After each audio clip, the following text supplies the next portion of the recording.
Hello viewers, welcome to Mathmate. আজকে আমরা পড়ব বিন্যাস সমবায়ের পার্ট 4। আজকে আমরা পড়ব শর্তারোপিত বিন্যাস বা রেস্ট্রিক্টেড পারমুটেশন। কীরকম ব্যাপারটা, এখানে কিছু শর্ত তোমার আগে থেকে দেওয়া থাকবে, সেই অনুযায়ী বিন্যাসটা কীরকম হবে। দেখো, প্রথমটা হচ্ছে n সংখ্যক বিভিন্ন বস্তু থেকে একযোগে r সংখ্যক বস্তুর বিন্যাস যখন m সংখ্যক বিশেষ বস্তু কখনোই থাকবে না, এবং বলা আছে n greater equal to m plus r। জিনিসটা কি আগে বুঝি। n সংখ্যক বিভিন্ন বস্তু আছে, ধরো আমার কাছে 10টা বস্তু আছে, মানে n ইকুয়াল টু 10, এবং তার মধ্যে m সংখ্যক বিশেষ বস্তু আছে। ধরো আমি বলছি এখানে আমার 3টে বিশেষ বস্তু আছে, এদের কিছু স্পেশাল ব্যাপার আছে, তো 3টে বিশেষ বস্তু আছে, আর আমাকে সাজাতে হবে ধরো 4টে জায়গায়। তাহলে r ইকুয়াল টু কত? r ইকুয়াল টু হচ্ছে 4। এবারে m সংখ্যক বিশেষ বস্তু থাকবে না অর্থ কি? তাহলে এই 10টা বস্তুর মধ্যে 3টে বস্তু থাকছে না, মানে পড়ে রইল কটা? আমার 7টা বস্তু। তাহলে 7টা বস্তু থেকে 4টে বস্তু নিয়ে বিন্যাস সংখ্যা নির্ণয়। আগেই পড়েছো n সংখ্যক বস্তু থেকে r সংখ্যক বস্তু নিয়ে বিন্যাস কি হয়? n p r। তেমনি এখানে কি হয়ে যাবে? 7 p 4। তাহলে এটাকে আমি 7টাকে কি লিখতে পারি? 10 - 3 p 4। এটাকে তুমি তাহলে এবার n আর r দিয়ে ভাবো। তাহলে n সংখ্যক বস্তু থেকে যখন m সংখ্যক বস্তু থাকবে না, তাহলে n সংখ্যক থেকে আগেই আমি m সংখ্যককে বাদ দিয়ে দিচ্ছি, এরা নেই, এদেরকে বিন্যাসে আনবই না, তাদেরকে আমি r সংখ্যক জায়গায় সাজাবো, মানে n সংখ্যক n - m সংখ্যক বস্তু থেকে r সংখ্যক বস্তুর বিন্যাস n - m p r। এটা হয়ে গেল আমাদের নির্ণেয় বিন্যাস সংখ্যা। দেখো, এরকমই একটা অঙ্ক। সিন্ডিকেট শব্দটি 4টি অক্ষর নিয়ে বিন্যাস যখন কোনো স্বরবর্ণ থাকবে না। এবার লক্ষ্য করো, সিন্ডিকেটে কটা অক্ষর আছে? গোনো 1 2 3 4 5 6 7 8 9। তার মানে এখানে বলতে পারো এমটা আছে 9টা, তাই তো? মোট সংখ্যা আছে 9টা। তার মধ্যে বলছে কোনো স্বরবর্ণ থাকবে না, ঠিক আগের মতো এম সংখ্যক বিশেষ বস্তু। এখানে বিশেষটা কি? স্বরবর্ণ। এদের বিশেষত্বটা কি? স্বরবর্ণ। তাহলে কটা স্বরবর্ণ আছে? এখানে দেখতে পাচ্ছি একটা, এখানে একটা, এখানে একটা। তাহলে এই 3টে বস্তু বিন্যাসে থাকবেই না, তাহলে এদেরকে আমি আগেই বাদ দিয়ে দেবো। তাহলে এই এমটা এখানে কত? এমটা হচ্ছে এখানে 3। কটা অক্ষর নিয়ে আমরা বিন্যাস করব? 4টে অক্ষর নিতে হবে। তাহলে r ইকুয়াল টু কত? 4। তাহলে বিন্যাস সংখ্যা কি হয়ে যাবে? n - m p r, অর্থাৎ 9 - 3 p 4, অর্থাৎ 6 p 4। এটাকে ক্যালকুলেশন করলে আমাদের বিন্যাস সংখ্যাটা আসবে। তাহলে যখন বিশেষ বস্তু থাকবে না, তখন আমরা এই যে বিশেষ বস্তুটা মোট বস্তু থেকে আগেই বাদ দিয়ে দেব, দিয়ে যেমন আমরা n সংখ্যক বস্তু থেকে r সংখ্যক বস্তুর বিন্যাস করি, ঠিক সেই সূত্র। নেক্সট কি বলছে? যে n সংখ্যক বিভিন্ন বস্তু থেকে একযোগে r সংখ্যক বস্তুর বিন্যাস যখন m সংখ্যক বিশেষ বস্তু সর্বদাই থাকবে। আগেরটা ছিল থাকবে না, এই ক্ষেত্রে আমি বলছি m সংখ্যক বস্তু থাকবে। তাহলে তাদের বিন্যাসটা কীরকম হবে? আচ্ছা দেখো, যদি আমি আগের উদাহরণটাই নিই, ধরো n ইকুয়াল টু 10, আমার কাছে 10টা বস্তু আছে, ধরো 3টে বিশেষ বস্তু আছে, আর তোমার কাছে জায়গা আছে, ধরো আমি ধরে নিলাম এই ক্ষেত্রে জায়গা আছে 5টা। তাহলে তোমার কাছে জায়গা আছে 5টা, 1 2 3 4 5। তাহলে প্রথমে আমি বলছি m সংখ্যক বিশেষ বস্তু থাকবে, তাহলে এই r সংখ্যক জায়গায় তোমাকে আগে m সংখ্যক বিশেষ বস্তুকে রেখে দিতে হবে, r সংখ্যক জায়গায় m সংখ্যক বস্তুকে রাখতে হবে। অর্থাৎ আমি যদি ঘুরিয়ে বলি যে 8টা বস্তু থেকে mটা বস্তু নিয়ে বিন্যাস, সেটা কি হয়? r সংখ্যক বস্তু থেকে m সংখ্যক যদি বস্তু নিই, তার বিন্যাস হবে rpm। তাহলে এবার তোমার কাছে আর বস্তু কটা পড়ে আছে? বস্তু পড়ে আছে, আমি mটা রেখে দিয়েছি, তাহলে n থেকে m সংখ্যক বস্তু আমি নিয়ে নিয়েছি। তাহলে আমার বস্তু পড়ে আছে n - m সংখ্যক, এবং আমি জায়গা আমার কটা কভার হয়ে গেছে? জায়গাও 3টে কভার হয়ে গেছে। m সংখ্যক বস্তুকে আমি রেখে দিয়েছি, যে কোনো ধরো এই জায়গায়, এই জায়গায় আর এই জায়গায় রেখে দিয়েছি, তাহলে 3টে জায়গা কভার হয়ে গেছে। তাহলে এই 3টে জায়গায় আমি আর কিছু করতে পারবো না। তাহলে আমার কাছে জায়গা পড়ে আছে কটা? জায়গা পড়ে আছে r - m সংখ্যক, তাই তো? জায়গা পড়ে আছে r - m সংখ্যক। তাহলে এবারে n - m সংখ্যক বস্তুকে r - m সংখ্যক জায়গায় সাজানো, তাহলে সেটা হয় n - m p r - m। তাহলে টোটাল বিন্যাসটা কি হয়ে যাবে? টোটাল বিন্যাস হয়ে যায় তোমরা জানো গুণ হয়ে যায় আর P N into N minus M P R minus M. এটা হয়ে গেল এম সংখ্যক বস্তু যখন থাকবে তার বিন্যাস সংখ্যা। 3 নম্বর দেখো কি বলছে যে এন সংখ্যক বিভিন্ন বস্তু থেকে একযোগে আর সংখ্যক বস্তুর বিন্যাস। রেস্ট্রিকশনটা কি যে এম সংখ্যক বস্তু আগে থেকে নির্দিষ্ট স্থানে থাকবে। এই কথাটার অর্থ কি বোঝো? ধরো তোমার কাছে এনটা হচ্ছে আগের মতো আমি বলছি 10টা বস্তু আছে আর এমটা হচ্ছে 3টে, ধরো আরটা হচ্ছে 5, তাহলে তোমার কাছে 5টা জায়গা আছে, 1 2 3 4 5, 5টা জায়গা আছে। আমি কি বলছি এম সংখ্যক বস্তু আগে থেকেই নির্দিষ্ট স্থানে থাকবে, তার মানে এম এর এই যে 3টে বস্তু আছে তাদের জায়গাগুলো নির্দিষ্ট। নির্দিষ্ট কথার অর্থ কি তারা স্থান পরিবর্তন করবে না। ধরো এই এম সংখ্যক বস্তুকে আমি এখানে একটা রেখেছি, এখানে একটা, এখানে একটা, এরা কিন্তু নড়াচড়া করবে না, এরা স্থান পরিবর্তন করবে না। বিন্যাস কথার অর্থ কি? বিন্যাস কথার অর্থ স্থান পরিবর্তন করা। তাহলে এরা যদি এই এম সংখ্যক বস্তু স্থান পরিবর্তন না করে, নির্দিষ্ট স্থানে থাকে, তার মানে এদের বিন্যাস হবে না। তার মানে এই 3টে বস্তুর বিন্যাস কিন্তু হবে না। তাহলে কোন বস্তুগুলোর বিন্যাস হবে? বাকি যে এন মাইনাস এম সংখ্যক বস্তু আছে তাদের বিন্যাস হবে।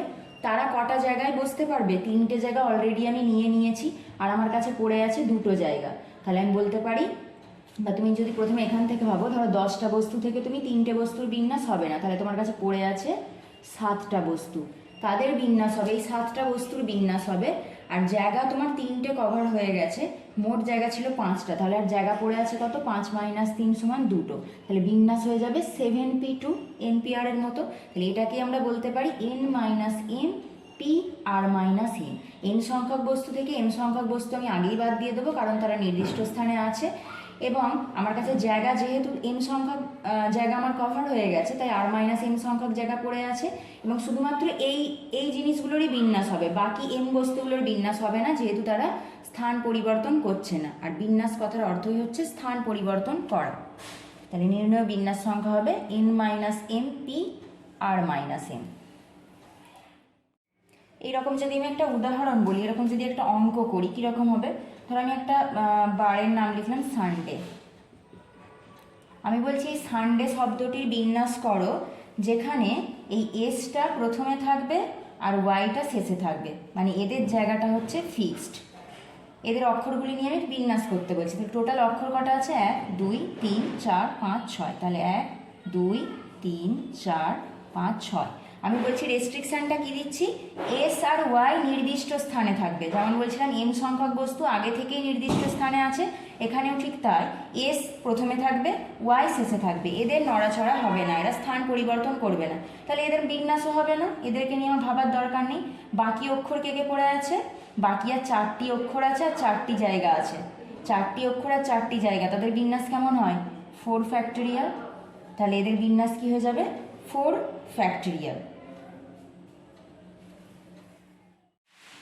বা এটাকে এইভাবেও বলতে পারো 4p4, 4টে জায়গা আর 4টে অক্ষর, 4p4 বলতে পারো। অথবা তোমরা আগেও জেনেছো যদি এন সংখ্যক বস্তু নিজেদের মধ্যে বিন্যাস করে এন ফ্যাক্টোরিয়াল উপায় হয়, সেখান থেকেও বলতে পারো এটা 4 ফ্যাক্টোরিয়াল। 4 নম্বরে কি বলছে? এন সংখ্যক বিভিন্ন বস্তু থেকে আর সংখ্যক বস্তুর বিন্যাস। রেস্ট্রিকশানটা কি?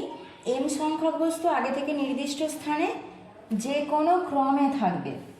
আগেরটার সাথে এটা তফাৎ কি? আগে বলেছিল নির্দিষ্ট স্থানেই থাকবে, তারা ফিক্সড, কিন্তু এখানে বলছে ওই যে এম সংখ্যক বস্তু স্থানটা নির্দিষ্ট কিন্তু তারা যে কোনো ক্রমে থাকতে পারে। ধর আমি যে উদাহরণটা নিয়েছিলাম বা যে অঙ্কটা করলাম কি ছিল? সানডে অঙ্কটা করেছিলাম, এখানে বলেছিলাম প্রথম স্থানে এস থাকবে, দ্বিতীয় স্থানে ওয়াই থাকবে, এদের কোনো স্থান পরিবর্তন হবে না। কিন্তু এই ক্ষেত্রে কথাটা সেটা বলছে না, এখানে বলছে এই প্রথম স্থানটা আর শেষ স্থানটা, এটা ধরো 6 নম্বর স্থান ছিল 6th, আর এটা ফার্স্ট, এই ফার্স্ট স্থানে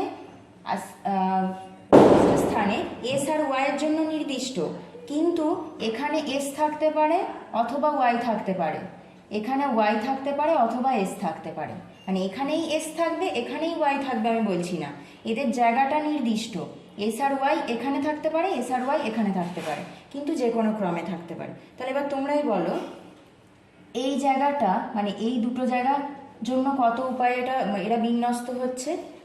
এখানে এস থাকতে পারে, ওয়াই থাকতে পারে, এখানে ওয়াই থাকতে পারে অথবা এস থাকতে পারে। এখানে যদি এস থাকে এখানে ওয়াই থাকবে, এখানে ওয়াই থাকলে এখানে এস থাকবে। তাহলে কটা উপায় হচ্ছে? 2 ফ্যাক্টরিয়াল বা দুটো উপায় বলতে পারো, বা 2 ফ্যাক্টরিয়াল, দুটো জায়গা দুটো অক্ষর, 2 ফ্যাক্টরিয়াল। ঠিক একই রকমভাবে এখানে যে বলছে যে m সংখ্যক বস্তু নির্দিষ্ট স্থানে যে কোনো ক্রমে থাকবে, তার অর্থ কি? ধরো এখানে যেমন আমি আগের মতোই ঠিক নিই যে এমটা 10, এমটা 3 আর আরটা হচ্ছে 5। তাহলে এখানে 5টা স্থান আছে। কেমন? এখানে 5টা স্থান আছে। আমি বলছি এই 3টে জায়গা এম এর জন্য। ধরো M1, M2 আর M3 নামক 3টে বস্তু আছে। আমি কি বলছি? এই 3টে জায়গার মধ্যেই M1, M2, M3 থাকবে, কিন্তু এখানে M1 থাকতে পারে অথবা এখানে M2 থাকতে পারে, এখানে M3 থাকতে পারে। এই ক্ষেত্রেও তাই, এই ক্ষেত্রেও তাই। তাহলে এই যে m সংখ্যক বস্তু নিজেদের মধ্যে কত উপায়ে বিন্যস্ত হচ্ছে? 3টে জায়গা 3টে বস্তু। তাহলে এই m সংখ্যক বস্তু নিজেদের মধ্যে বিন্যস্ত হচ্ছে m ফ্যাক্টরিয়াল উপায়ে। এখানে 3টে ছিল মানে 3 ফ্যাক্টরিয়াল উপায়ে বিন্যস্ত হচ্ছিল। আমি যদি m দিয়ে ভাবি, তাহলে mটা বস্তু m সংখ্যক জায়গায় সাজাচ্ছি, তারা নিজেদের মধ্যে যে কোনো যেহেতু ক্রমে থাকছে তাই তারা নিজেদের মধ্যে m ফ্যাক্টরিয়াল উপায়ে বিন্যস্ত হতে পারবে। তাহলে m সংখ্যক বস্তুর কাজ শেষ। বাকি আমার কাছে বস্তু পড়ে আছে n-mটা আর জায়গা পড়ে আছে r-mটা। তাহলে এই ক্ষেত্রে বিন্যাসটা কত হবে? n-m p-r-m। এটা বাকি বিন্যাস আর এটা ছিল একটা বিন্যাস। তাহলে টোটাল বিন্যাস কত হয়ে যাবে? তোমরা জানো গুণ হয় n factorial into n-m p-r-m। যখন m সংখ্যক নির্দিষ্ট বস্তু থাকবে নির্দিষ্ট স্থানে, কিন্তু তারা যে কোনো ক্রমে থাকবে, একই জায়গায় ফিক্স থাকবে না, তার মানে তাদের নিজেদের মধ্যে বিন্যাসটা কিন্তু হবে, তাই m ফ্যাক্টরিয়াল টার্মটা এলো। আর বাকি জায়গার জন্য এটা যেরকম হচ্ছিল সেই রকম। এই ক্ষেত্রেও যদি আমি আগের উদাহরণটা নিই, সানডে, আমি বলছি প্রথম আর শেষ স্থানে 1 2 3 4 5 6, এই প্রথম আর শেষ স্থানটা নির্দিষ্ট হচ্ছে এস আর ওয়াই এর জন্য, কিন্তু তারা যে কোনো ক্রমে থাকতে পারে। তাহলে এই দুটো জায়গার জন্য বিন্যাস হয়ে যাবে 2 ফ্যাক্টরিয়াল ইন্টু কত? ইন্টু 4 ফ্যাক্টরিয়াল হচ্ছিল। তাহলে এটা হয়ে যাবে টোটাল বিন্যাস সংখ্যা। তাহলে দেখো এখানে এই 2 ফ্যাক্টরিয়াল টার্মটা এক্সট্রা আসছে। কেন? যেহেতু এরা নিজেদের মধ্যে বিন্যস্ত হচ্ছে। এবার দেখো কি বলছে, এখানে রেস্ট্রিকশনটা কীরকম দিয়েছে? জিনিসটা একই, n সংখ্যক বিভিন্ন বস্তু থেকে r সংখ্যক বস্তুর বিন্যাস। শর্তটা কি? m সংখ্যক বস্তু একটি নির্দিষ্ট ক্রমে, আচ্ছা এটা একত্রে থাকবে, নির্দিষ্ট ক্রমে একত্রে থাকবে। এই কথাটার অর্থ কি? ধরো এমটা 10, আগের মতো আমি করছি, এমটা ধরো 3 আর আরটা 5। তাহলে এখানে 5টা জায়গা আছে। কেমন? 1 2 3 4 5, 5টা জায়গা আছে। আমি কি বলছি যে এই যে m সংখ্যক বস্তু, 3টে বস্তু আছে, আমি এদের নাম দিয়ে দিচ্ছি M1, M2, M3, 3টে বস্তু আছে। এরা একত্রে থাকবে, অর্থাৎ একত্রে থাকবে এবং একটি নির্দিষ্ট ক্রমে থাকবে। যদি প্রথমে M1 থাকে, তারপরে M2 থাকবে এবং তারপরে M3 থাকবে।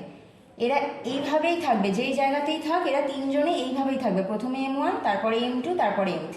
তাহলে তারা কতভাবে হতে পারে দেখো, আমি আগে জিনিসটা বলি। ধরো এই 3টে জায়গায় তারা থাকতে পারে। ধরো এখানে M1 আছে, এখানে M2, এখানে M3, তাহলে তারা একত্রে থাকলো।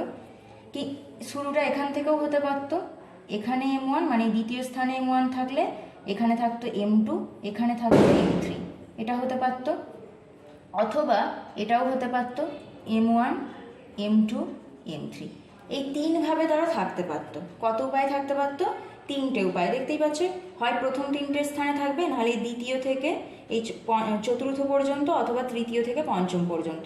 আর এর বাইরে হবে না। তুমি যদি এখান থেকে ভাবো, তাহলে এখানে M1, M2, তারপরে M3 আর জায়গা নেই, তাই আর কিন্তু হবে না, আর কোনো কেস তোমরা দেখতে পারবে না। যদি এখানে M1 রাখতে সেক্ষেত্রেও হতো না, M2 আর M3 জায়গা কই?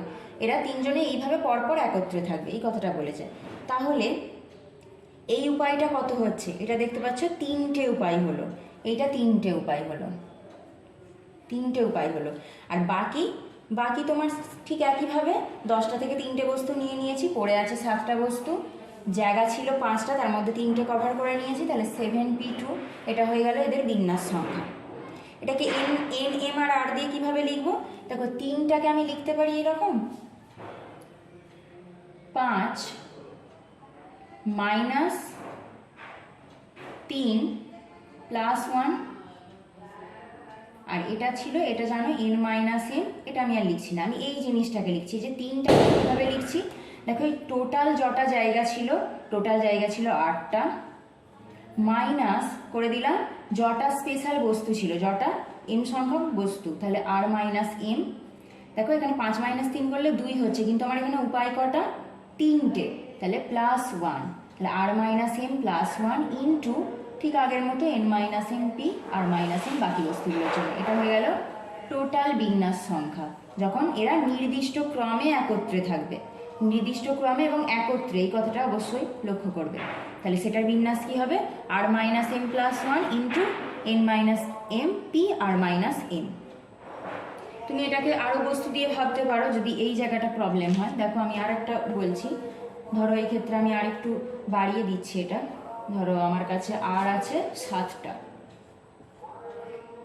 আর আছে ধরো 7, আর এম আছে ধরো 4। তাহলে কিভাবে রাখতে পারবে, প্রথমে এই 4টে জায়গায় রাখতে পারো, এই 4টে জায়গায় বস্তুটাকে রাখতে পারো, 4 জন থাকবে। তারপরে এই 4টে জায়গায়, তারপরে এখান থেকে শুরু করে আমি এখান পর্যন্ত যেতে পারি, আর একটা হচ্ছে এখান থেকে এই। আর পারবে না, কারণ শেষ হয়ে গেছে, এরপর আমি আর রাখতে পারবো না। এরপর যদি এই স্থানে রাখি 4 নম্বর বস্তুটার জন্য জায়গা নেই, তাহলে কটাও পাই, দেখো 1 2 3 4। তাহলে আমি 4টাকে এইভাবে লিখতে পারি 7 - 4 + 1, দেখো এইভাবে। তাহলে এটা হলো আমাদের যখন এম সংখ্যক নির্দিষ্ট বস্তু একটি নির্দিষ্ট ক্রমে একত্রে থাকবে। তাহলে এই ছিল আমাদের রেস্ট্রিক্টেড পারমুটেশনের সমস্ত শর্তগুলো, 5 রকম। এই সংক্রান্ত যত অঙ্কগুলো যখন আসবে আমরা আরও বলবো। আশা করি এই পর্যন্ত বোঝা গেছে।